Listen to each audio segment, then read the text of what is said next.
जय श्री राधे कृष्णा। सभी का दिन शुभ हो, मंगलमय हो। इसी के साथ आज शुरू करते हैं। आज कार्तिक मास महत्म्य अध्याय 29-30। तो सबसे पहले अब गणेश जी महाराज और अपने गुरुदेव जी को याद करते हुए कार्तिक मास महत्म्य का अध्याय शुरू करते हैं। गुरु की महिमा का क्या मैं बखाना करूं, गुरु ही है मेरा ईश्वर है, इस सच को मैं स्वीकार करूं। बिन गुरु जीवन में तम ही तम छाया है, गुरु है मेरा सूर्य जो सच्चे राह पर चलाना सिखाया है। तो बोलिए जय गुरु महाराज की जय। प्रभु कृपा से लिख रहा सुंदर शब्द सजाए। कार्तिक मास महत्तम का 29वां अध्याय। संपूर्ण कार्तिक पुराण। राजा पृथु ने कहा, हे मुनि श्रेष्ठ, आपने कलह द्वारा मुक्ति पाए जाने का वृतांत मुझे से कहा है, जिसे मैंने ध्यान पूर्वक सुना है। नारद जी, ये काम उन 2 नदियों के प्रभाव से हुआ था, कृपया ये मुझे बताने की कृपा कीजिए। नारद जी बोले, हे राजन, कृष्णा नदी साक्षात भगवान श्री कृष्ण महाराज का शरीर है और बेणी नामक नदी भगवान शंकर का शरीर है। इन दोनों नदियों के संगम का महत्तम श्री ब्रह्मा जी भी वर्णन करने में समर्थ नहीं हैं। फिर भी क्योंकि आपने पूछा है, इसलिए आपको इनकी उत्पत्ति का वृत्तांत सुनाता हूँ। ध्यान पूर्वक सुनो। चाक्षु मनवंतर के आरंभ में ब्रह्मा जी ने सहा पर्वत के शिखर पर यज्ञ करने का निश्चय किया। वह भगवान विष्णु, भगवान शंकर तथा समस्त देवताओं सहित यज्ञ की सामग्री लेकर उस पर्वत के शिखर पर गए। महर्षि भृगु आदि ऋषियों ने ब्रह्म मुहूर्त में उन्हें दीक्षा देने का विचार किया। तत्पश्चात भगवान विष्णु ने ब्रह्मा जी की भार्या त्वरा को बुलाया। वह बड़ी धीमी गति से आ रही थी। इसी बीच में भृगु जी ने भगवान विष्णु जी से पूछा, हे प्रभु, आपने त्वरा को शीघ्रता से बुलाया था, वह क्यों नहीं आई? ब्रह्म मुहूर्त भी निकल आया है। इस प्रकार भगवान विष्णु बोले, यदि त्वरा यथासमय यहाँ नहीं आती है तो आप गायत्री को ही स्त्री मानकर दीक्षा विधान कर दीजिए। क्या गायत्री पुण्य कर्म में ब्रह्मा जी की स्त्री नहीं हो सकती? नारद जी ने कहा, हे राजन, भगवान विष्णु की इस बात का समर्थन भगवान शंकर जी ने किया है। ये बात सुनकर भृगु जी ने गायत्री को ही ब्रह्मा जी के दाईं ओर बिठाकर दीक्षा विधान आरंभ कर दिया। जिसमें ऋषि मंडल गायत्री को दीक्षा देने लगा, उसी समय त्वरा भी यज्ञ मंडल में आ पहुंची। ब्रह्मा जी के दाईं ओर गायत्री को बैठा देखकर ईर्ष्या से कुपित होकर त्वरा बोली, जहाँ अपूज्यों की पूजा और पूज्यों की अप्रतिष्ठा होती है, वहाँ पर दुर्भिक्ष, मृत्यु तथा भय तीनों अवश्य हुआ करते हैं। ये गायत्री ब्रह्मा जी की दाईं ओर मेरे स्थान पर विराजमान हुई है, इसलिए ये अदृश्य बहने वाली नदी होगी। आप सभी देवताओं ने बिना विचारे इसे मेरे स्थान पर बिठाया है, इसलिए आप सभी जड़ रूप नदियाँ होंगी। नारद जी राजा पृथु से बोले, हे राजन, इस प्रकार त्वरा के श्राप को सुनकर गायत्री क्रोध से आग बबूला होकर अपने होंठ चबाने लगी। देवताओं के मना करने पर भी उसने उठकर त्वरा को श्राप दे दिया। गायत्री बोली, त्वरा, जिस प्रकार ब्रह्मा जी तुम्हारे पति हैं, उसी प्रकार मेरे भी पति हैं।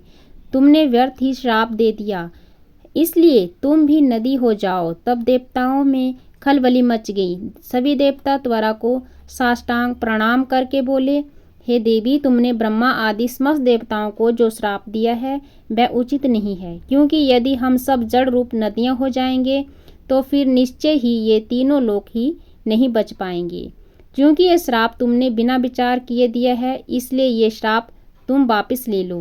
त्वरा बोली, हे देवगण, आपके द्वारा यज्ञ के आरंभ में गणेश पूजन न किए जाने के कारण ही यह विघ्न उत्पन्न हुआ है। मेरा ये श्राप कदापि खाली नहीं जा सकता, इसलिए आप सभी अपने अंगों से जड़ीभूत होकर अश्वमेघ नदियाँ बनोगे। हम दोनों सोतने भी अपने अपने वंशों पश्चिम में बहने वाली नदियाँ बनेंगी।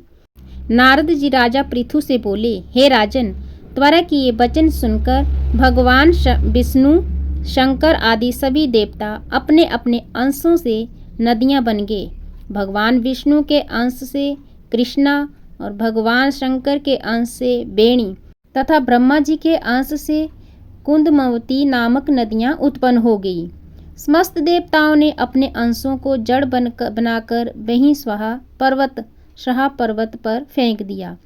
फिर उन लोगों के अंश पृथक पृथक नदियों के रूप में बहने लगे। देवताओं के अंशों से सहस्त्रों की संख्या में पश्चिम की ओर बहने वाली नदियां उत्पन्न हो गई। गायत्री और त्वरो दोनों पश्चिम की ओर बहने वाली नदियां होकर एक साथ बहने लगी। अब सुनेंगे आप 30वां अध्याय।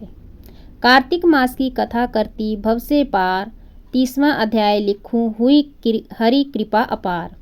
भगवान श्री कृष्ण सत्यभामा से बोले, हे प्रिय, नारद जी के ये वचन सुनकर महाराजा पृथु बहुत आश्चर्यचकित हुए। अंत में उन्होंने नारद जी का पूजन करके उनको विदा किया। इसलिए माघ, कार्तिक और एकादशी ये 3 व्रत मुझे अति प्रिय हैं। वनस्पतियों में तुलसी, महीनों में कार्तिक, तिथियों में एकादशी और क्षेत्रों में प्रयाग मुझे बहुत प्रिय है। जो मनुष्य इंद्रियों पर विजय प्राप्त कर इसका सेवन करता है वह मुझे यज्ञ करने वाले मनुष्य से भी अधिक प्रिय है। जो मनुष्य विधि पूर्वक इनकी सेवा करते हैं मेरी कृपा से उन्हें समस्त पापों से छुटकारा मिल जाता है। संपूर्ण कार्तिक पुराण। भगवान श्री कृष्ण के वचन सुनकर सत्यभामा ने कहा, हे प्रभु, आपने बहुत ही अद्भुत बात कही है कि दूसरे के लिए पुण्यों के फल से कलह की मुक्ति हो गई। यह प्रभावशाली कार्तिक मास आपको अधिक प्रिय है, जिससे पतिद्रोह का पाप केवल स्नान के पुण्य से ही नष्ट हो गया।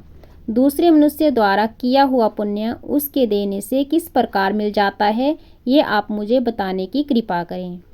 श्री कृष्ण भगवान बोले, प्रिय, जिस कर्म द्वारा बिना दिया हुआ पुण्य और पाप मिलता है उसे ध्यानपूर्वक सुनो। सतयुग में देश, ग्राम तथा कुलों को दिया पुण्य या पाप मिलता था, किंतु कलयुग में केवल कर्ता को ही पाप तथा पुण्य का फल भोगना पड़ता है। सत्संग ने करने पर भी वह व्यवस्था की गई है और संसर्ग से पाप व पुण्य दूसरों को मिलते हैं, उसकी व्यवस्था भी सुनो। पढ़ाना, यज्ञ कराना और एक साथ भोजन करने से पाप पुण्य का आधा फल मिलता है। एक आसन पर बैठने तथा सवारी पर चढ़ने से, श्वास के आने जाने से पुण्य व पाप का चौथा भाग जीव मात्र को मिलता है। छूने से, भोजन करने से और दूसरों की स्तुति करने से पुण्य और पाप का छठवां भाग मिलता है। दूसरों की निंदा, चुगली और धिक्कार करने से उसका 7वां भाग मिलता है। पुण्य करने वाले मनुष्य की जो कोई सेवा करता है वे सेवा का भाग लेता है और अपना पुण्य उसे देता है। नौकर और शिष्य के अतिरिक्त जो मनुष्य दूसरे से सेवा करवाकर उसे पैसे नहीं देता वह सेवक उसके पुण्य का भागी होता है।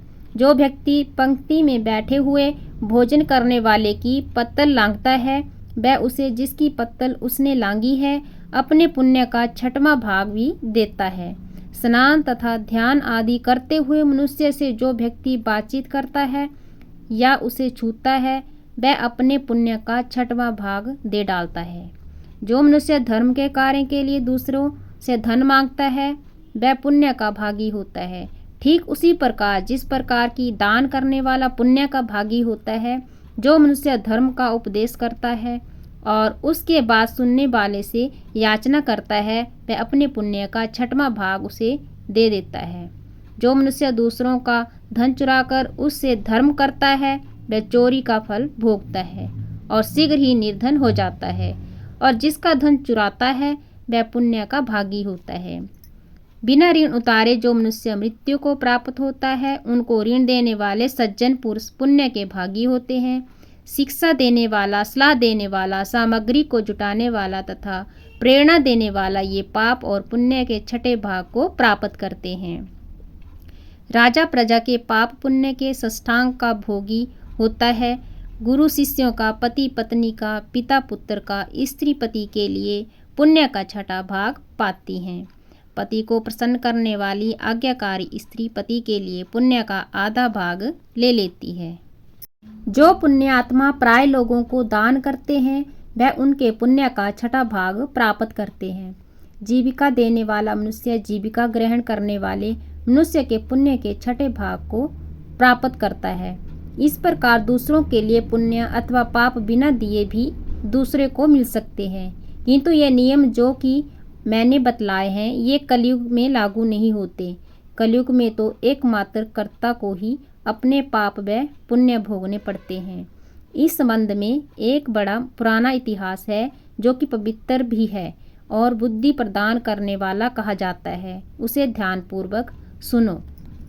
ये जो है आप 31 अध्याय में सुनेंगे।